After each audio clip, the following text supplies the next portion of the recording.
The gumball machine. I'll be starting with the little knob at the top, then working up the bottom of this floral gumball machine.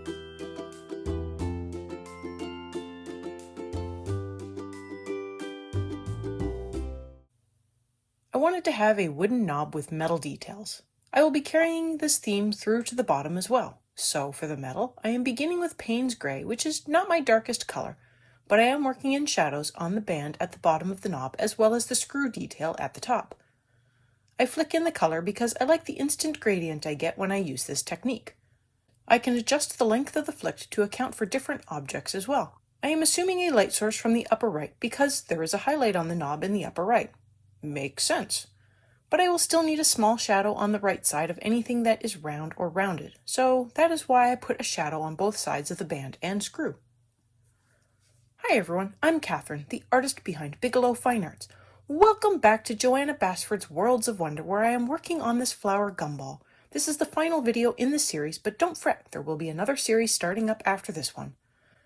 I have the colors listed together in a post on the Community tab, as well as for free on Ko-fi or Patreon if you need a list. Otherwise, they are on screen as always. Now let's get back to the knob.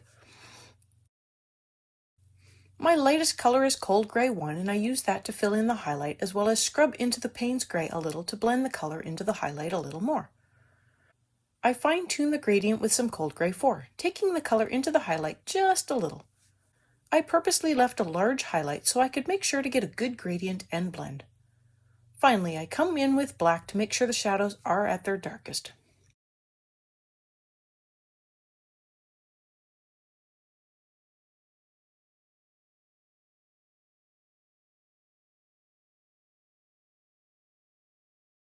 Now let's make a wood-colored knob. This will be my wood color for this knob. Wood palettes are just as varied as they can be, so if you don't like these colors, pick different colors. I am starting with my lightest color, and that is Bister. I fill in the knob with this color and add in a little shading to places I know will need it. So a few extra layers to the left. I leave the highlight white for now.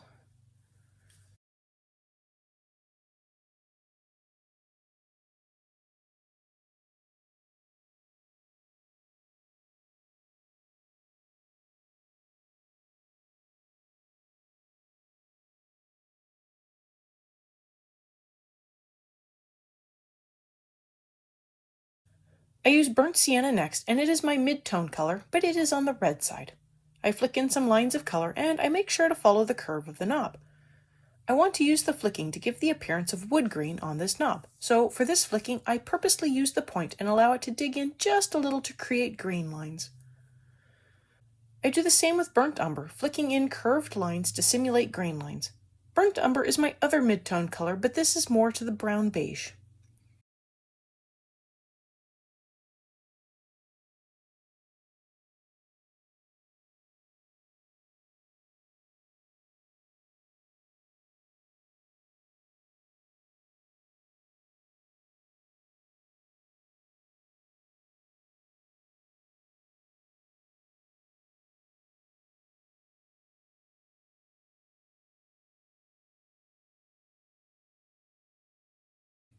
I use walnut brown to really work up the shadows. This is my dark tone. All the layers so far have been rather light. Again, this is me feeling out the colors and shading on the knob.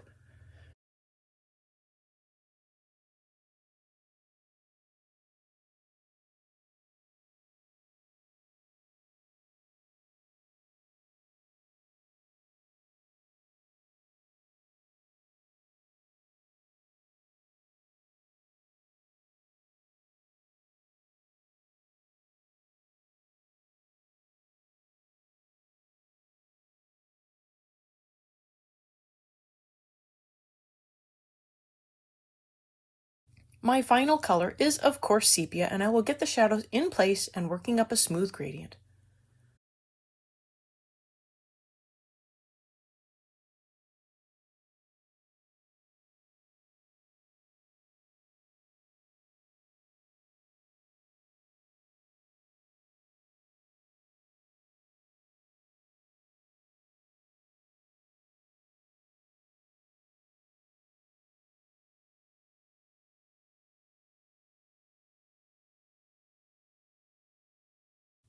Now that I have everything in place, I will go back through starting with Bister and add in more layers to fill in the knob much better, which will help intensify the colors and blend them even more.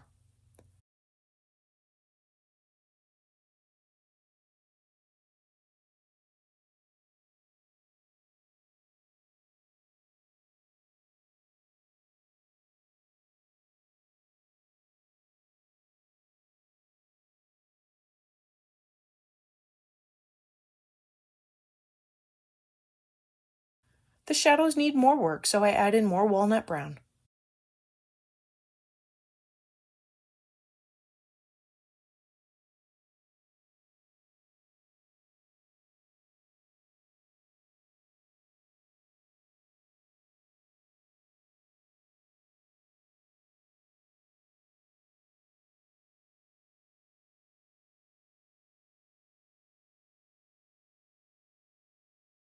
I blend the whole knob with cold gray 1 since I don't want the knob to get too dark.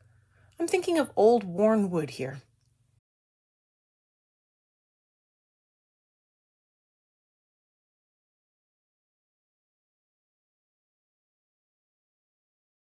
Finally, for the highlight, I add in a very light layer of Bister over top. Then I blend in more cold gray 1 to really fill in the highlight. And that is a knob. So now I can head on down to the bottom and work up more metal and wood areas. If this is your first time here, welcome. This is the final part of this flower gumball video series. I have the rest of the playlist linked above, but feel free to jump in right here. If you liked what you saw, hit that subscribe button to stay informed of when the next color along begins. More wood components down here. I have the door and the side panels to work up, and I give them a base layer with Bister.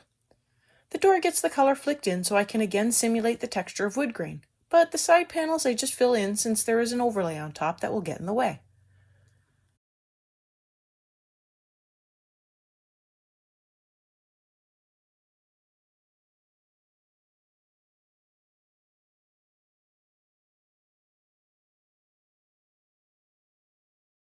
I flick in burnt sienna on the door, adding in more texture. The sides I just blend in a layer over the Bister.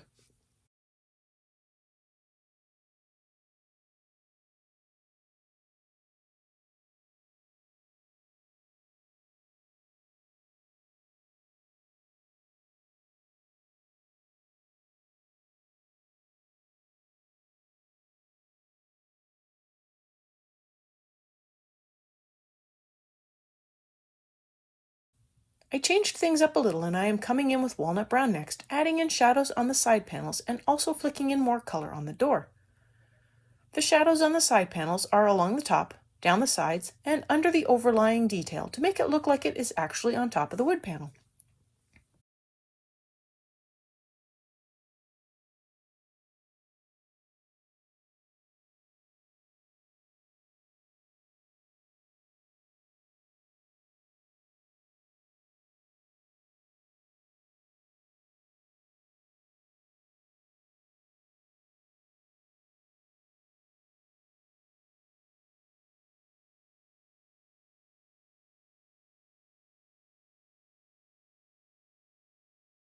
I blend in burnt umber on the side panels and I flick in more color on the door. Every layer adds in more lines of texture.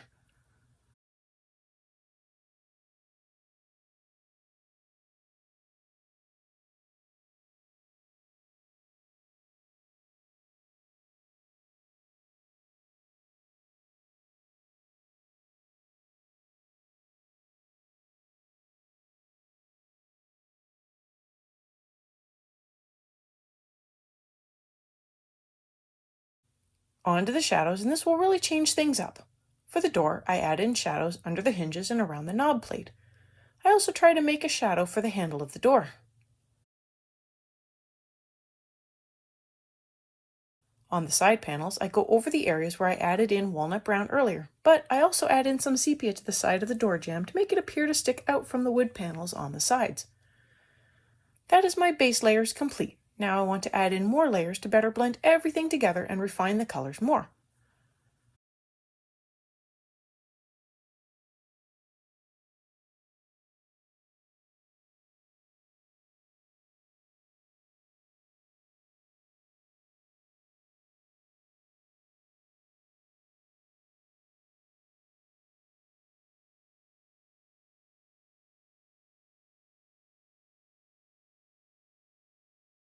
I add in more bistre just to the door, flicking it in.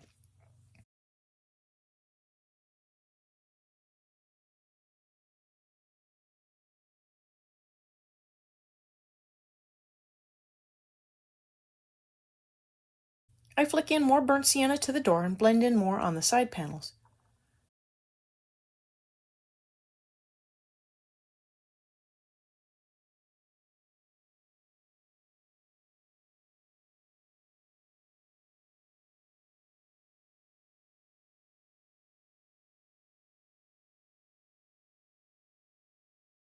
I add in burnt umber just to the door, flicking it in as well.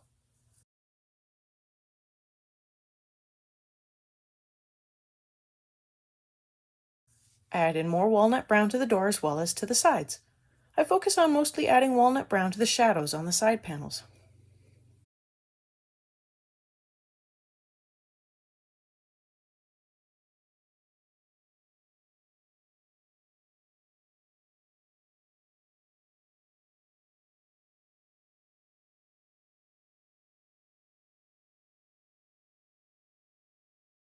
I blend the sides with bistre, and at this point I decided it was close enough that I could move on to some of the metalwork. I wanted to give the door and side panel work the appearance of being made of wrought iron, so I came in with Payne's Gray and added in a layer over all those elements.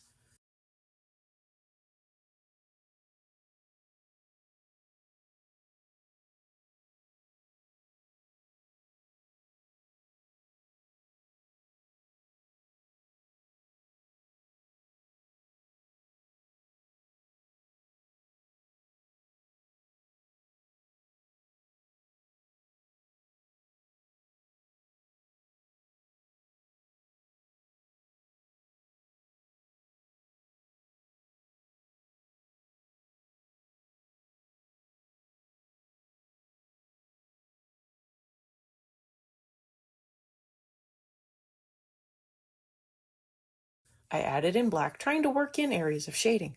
So for the side scroll work, I added in shading to the bottom of some of the thicker sections. It is really fiddly working in such small areas.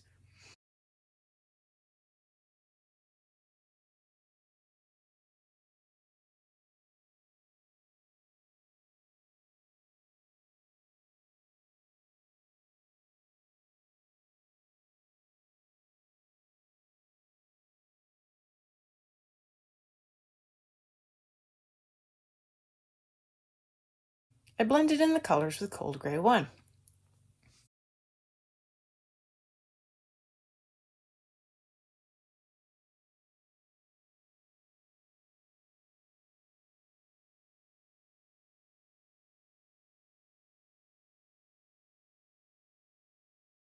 The steps out front are going to have a light slate appearance, so I begin with a light layer of Cold Gray 4.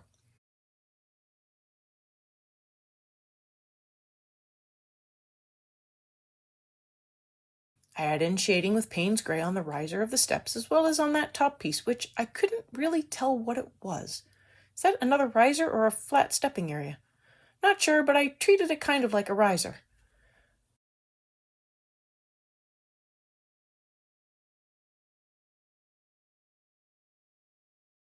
I add in a little black to increase the contrast a little more.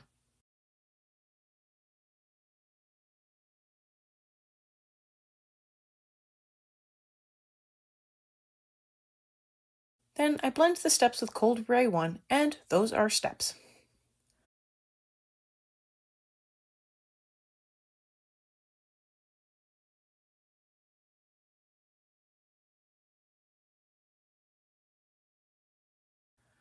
More detail work, and I decided some of the metal work could be painted red. Why not? This is a gumball machine. It can be any color I want. I begin with deep scarlet red, and I add in a base layer to the areas I want red. This is not all of the red areas, just the ones I knew initially I wanted red. I added more red later to better fill in the front of the gumball machine.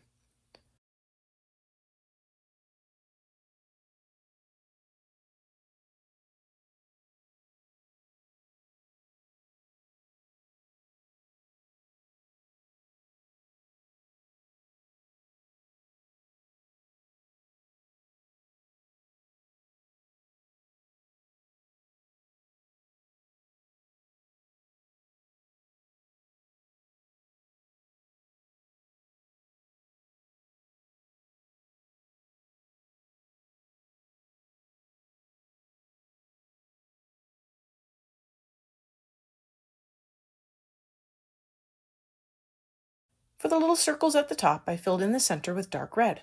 I also add in shading to the sides and the front turn dial.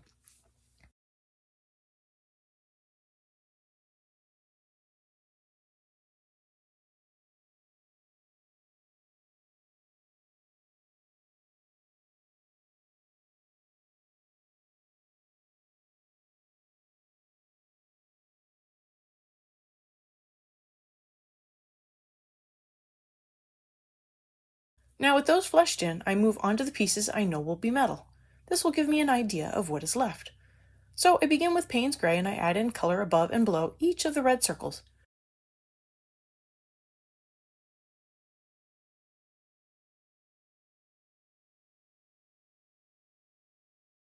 I also flick in color to all of the bands as well as on the other half of the red section.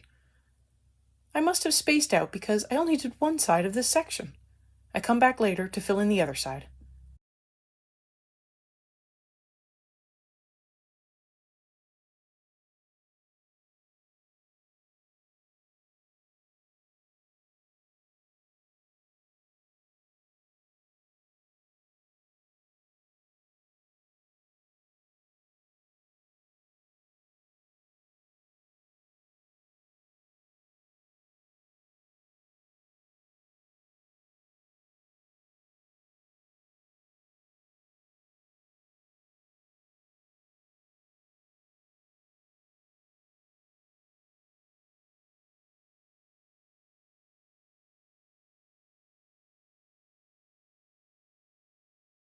I also add in some shading and color to the center turn dial, as most of that will be metal as well.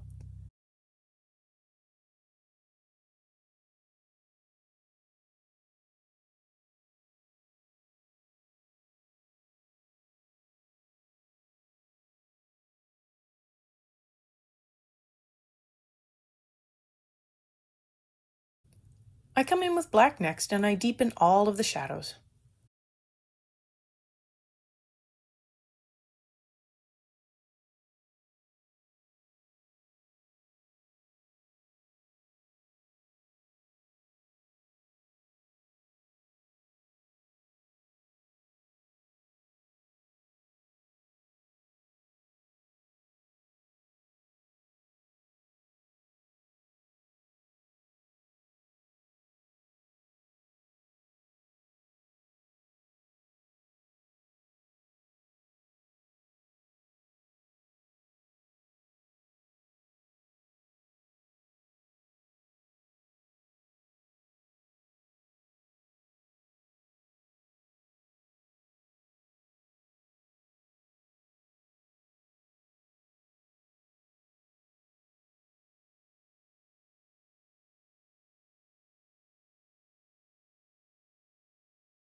I blend in cold gray 1 over all of the gradients to bring the two sides together.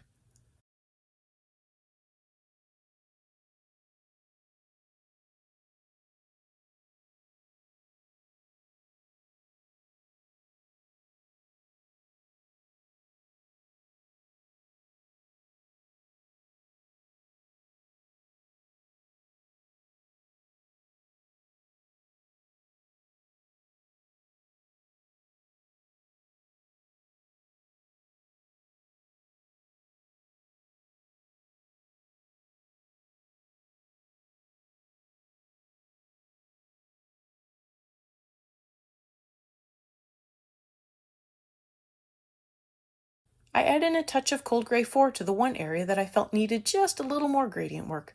And I finally noticed the other side, so I go through real quick and work that up as well.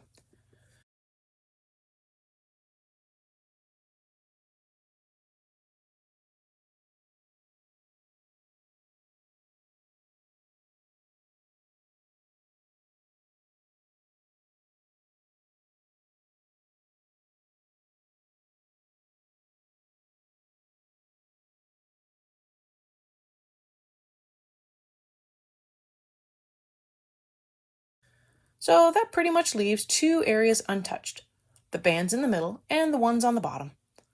I decided to make the middle ones alternate red and white. So I came in with deep scarlet red and began filling them in. I also added in more layers to the circles to make sure they were completely filled in. I did notice I had a couple of thin spots.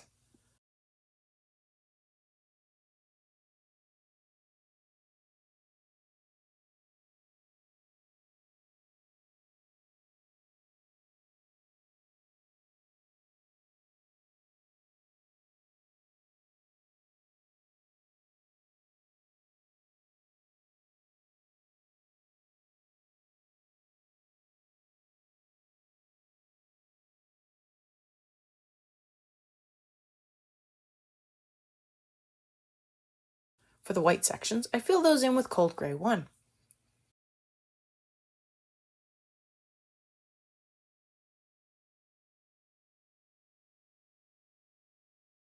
I add in shading to the bands with dark red.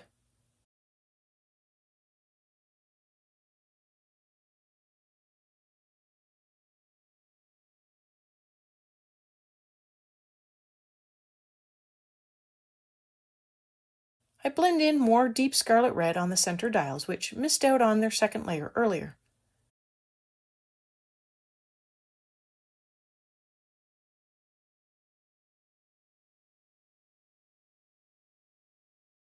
I darken the shadows with sepia, and for the most part, this is now finished as well. I always reserve the right to come back later to touch things up. So the last element is at the bottom, and I decided to just work them up like more wood, as if they were boards forming the base. So I flick in all of the wood colors beginning with bistre.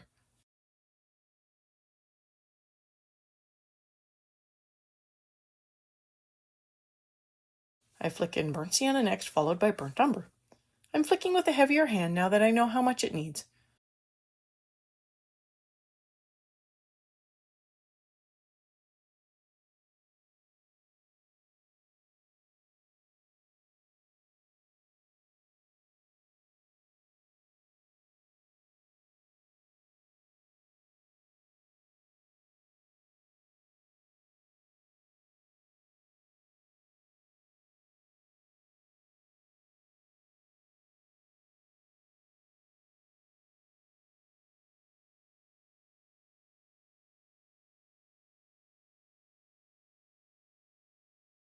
I flick in walnut brown, then I go back through and work up the shadows for this section.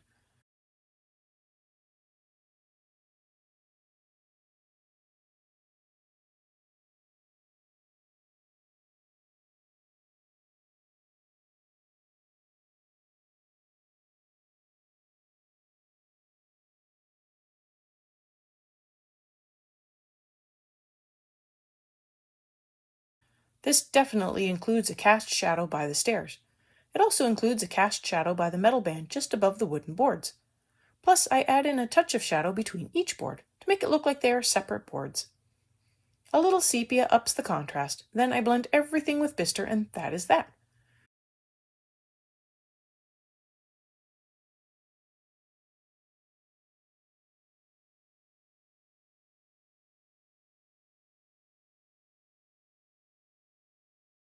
For touching up, I realized I never filled in the highlight, so I add a layer of white, being mindful to not drag any blue into the highlight. I also added white to the white parts of the red and white section below, and I am finished. I want to thank you all for joining in and coloring along with me. Let me know below or on social media how your whole picture turned out. I'm so curious. I hope everyone kept up despite a whole hour of missing background. I want to thank you all so much for coming along and joining in with me. If you found this useful, please like and share so others can also find this video. If you want to work up the metal in gold instead, I have a color along for gold. Check that video out here. And until next time, happy coloring!